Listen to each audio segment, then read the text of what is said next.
My name is Gloria Francine, and I've added Jobette, but that's a whole nother story because I'm still living Jobette. But Gloria Francine is a story of survival and also adventure. My dad named me Gloria, my mother named me Francine. As a child, I was always called Francine by family. There were 7 in my family. My dad's sister had 9, one had 12, one had 6, and 4 outside. So, and that happens. Yeah. But family, a lot of family never knew I had a first name. It was always Francine, Francine, Francine. I was the oldest. My dad taught me how to cook, so at 12 I was coming home from school cooking spaghetti, and that's my best dish. No, not the best. Sweet potato with pumpkin is my best dish. But Gloria Francine is a story of a person who is adventurous. And what I was going to tell is about one of the adventures I had back in 2016 or 2017. Is, like I said, with the 2 names, like I said, Gloria was business. But Francine, I tell people, if you want to be my friend and my family, you call me Francine. That's the one that likes art, likes traveling. And I've done a lot of traveling. Isn't that right, Missy? One of the trips I took, which I think is the most memorable, was after my husband had passed and my parents had passed. I took care of them for 12 years, was to Alaska. And I did it alone. A lot of people like, you went by yourself? How did you do that? I'm like, you just do it. So you have to be resilient, you have to be adventurous, and you can have no fear.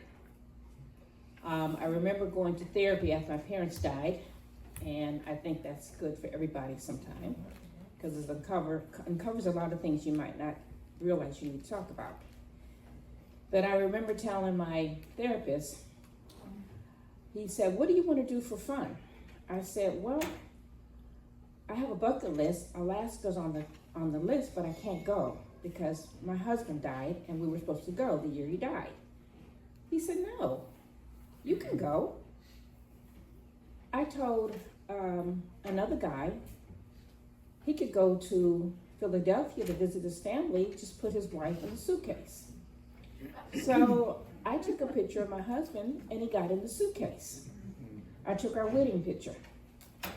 So after getting on the plane, and I believe you should save your $5 to tip the people who push your wheelchair.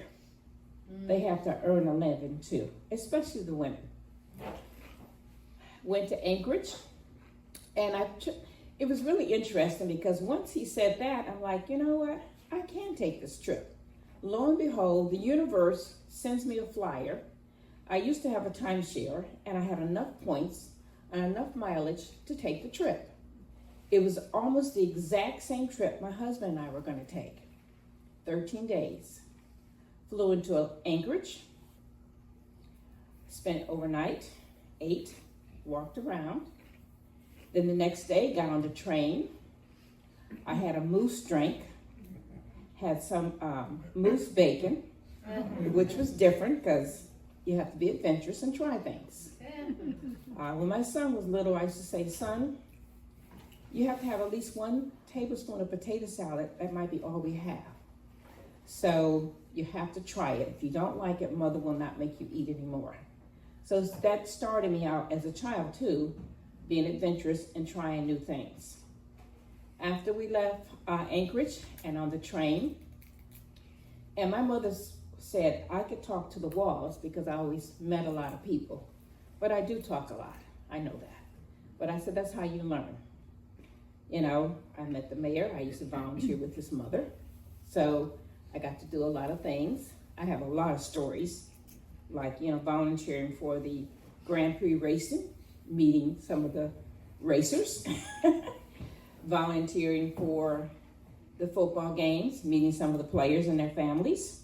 But I digress, let's go back to Alaska. Alaska was one of the trips I truly remember because it was like an adventure I didn't think I'd be able to take. After we left the lake, which we went to Denali, I actually stayed in a cabin.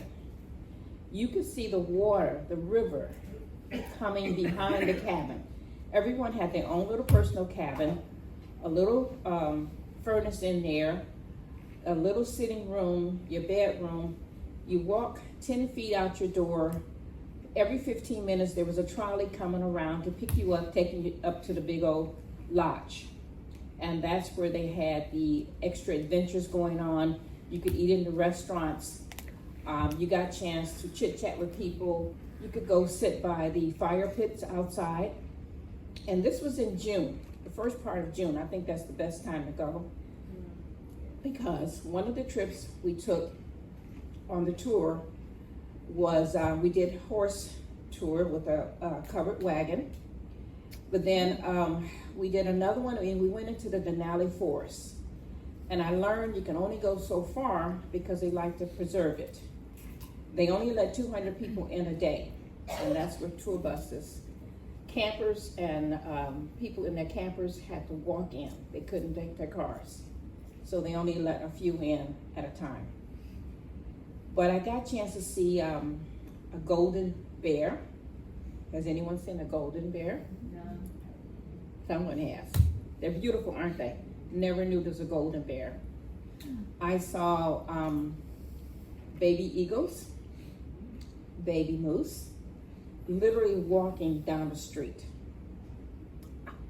Yes. I got a chance to see mountain lions, a whole herd where the mamas are over here, the babies, and the daddies are over here. I never thought I'd see anything like that, but I mean, that's the best time because all the babies are being born. So, like I said, you see the bears, the eagles, the moose, you know, and being adventurous. Then after I left Denali, we stayed there for 2 or 3 days, trying different foods, trying different beers, that's only in Alaska. We got on the cruise ship, so that was 7 days. And 7 days of, and I actually got upgraded to a cabin where I could see the water. And even though I get a little seasick, I decided not to get on one of the boats. But one day I saw the tail end of a whale. And I immediately grabbed my husband's picture out the suitcase. I said, "Look, honey, we're in Alaska. Don't you see the whale?" And I had to put him out on the balcony when I drank my coffee and had my breakfast, because you could have breakfast in your room every day, and that's all included. So he was really with me on the trip. And I tell people, oh yes, my husband and I went on the trip. Even though he had been gone a long time, he went on this trip with me. So the 7 days, you know, I would tell him, and I met lots of people. We went to the different dances. And when they asked me, do you want to have a table by yourself? I'm like, oh no, put me with everybody else. So I know I got to wrap this up. So I would get with the table with the 6 people, try the different wines. So my whole story is Francine loves adventure. It's never too late to take an Alaskan cruise. Do everything.